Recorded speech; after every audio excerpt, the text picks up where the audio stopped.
Yeah, welcome to my review of the KBEAR KS2s, a very recent release from KBEAR. I'm not quite sure the pronunciation, but yeah, this is it, the KS2. It's available in black and like a dark green. Obviously I've got the black one, as you can see. Yeah, it's a hybrid earphone, so it's got one dynamic driver and one balanced armature. It's got, as you can see, it's very simple packaging. Black, no mic. I always, if I can, always order one without the microphone because it's something I never need. But yeah, it's 0.78 connector, 2-pin, 20 Hz to 20 kHz, 1BA and 1 dynamic. So 2 driver hybrid, 3.5 connector as usual, 106 decibel sensitivity. The impedance is 16 ohms, so it's not too bad at all.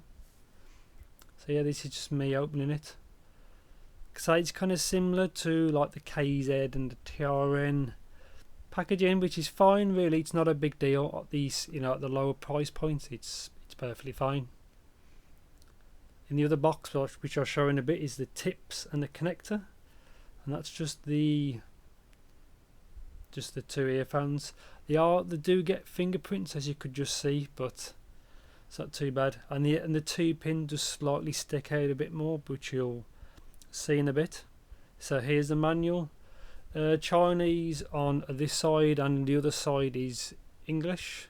Just very basic information, as you can see. Just notes tell you what to do. Hearing information, safety information, which is obviously kind of important, but that's up to you. That's your decision, as it's your ears. But just some more information, warranty, no warranty, and then the right hand side is if you try and fill it out for warranty information, which I've never done before. But yeah, so this box contains the tips. There's 6 tips. And it comes with 2 medium tips already fitted, which I'll already show you. And it comes with, in that pack, small, medium and large. And here's just the earphones, like I said, non-mic, but you'll see these in the next clip. So yeah, what you'll see now is just 6 of the tips that came in the packaging. Just kind of normal generic silicone tips. The fine really, no issues like whatsoever. I'm going to compare one now, if I can find the right one. There it is, to what's fitted. So it looks like it comes with 2 sets of medium tips, which is fine. No foam tips or anything like that. Just the silicone tips, and that's just a little quicker, like the size of the ball and the actual depth of the nozzle of the actual tip. Cable, branded KBEAR, similar to, like I said, similar to the CCA TRN cables. It's fine. Gets a little bit tangled, but this is more on the budget end, so it's not really a big deal. Cable seems well enough made, good enough Y splitter. There's no chin slider, which doesn't matter to me. And it has, as you'll see in a second, it comes with like ear guides. And it comes with, as you can see, it's R on the connector, so you know which is left or right. It's like a recessed 2-pin. But I've used this with another cable and it works fine. As you say, it's a 0.78, so it's a standard, so it's no issues. So this is how you fit it onto the earphone, obviously. And the comfort I found using these was good. And the pre-formed guide is loose enough and it works fine. It's a lot better than the metal ones that they used to use. These flexible ones are good, really. They do get a bit easy to tangle, but it's not really a big deal. And yeah, here they are, the black variant of the earphones. Build quality seems fine.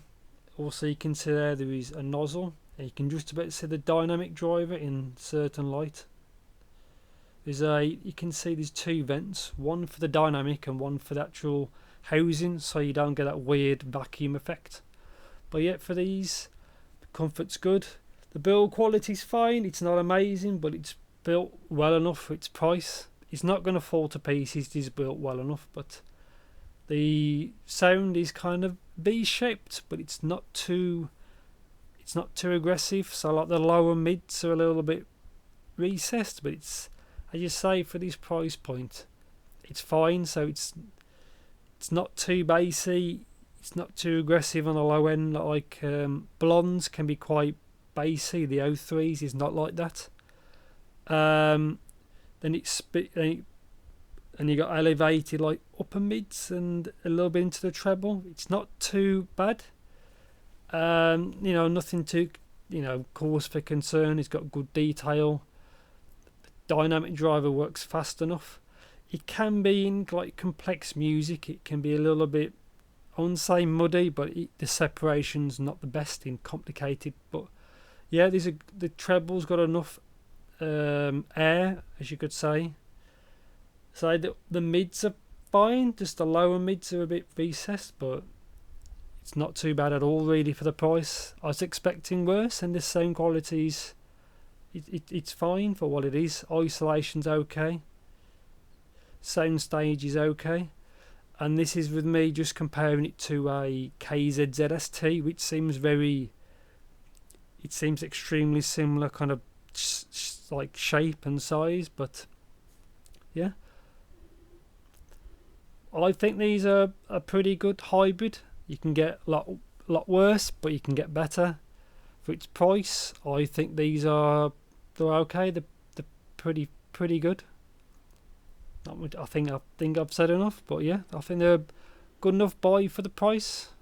They do everything well enough, and yeah. If you like what you see, please give me a like, subscribe, and please take care and stay safe out there. Thanks for watching.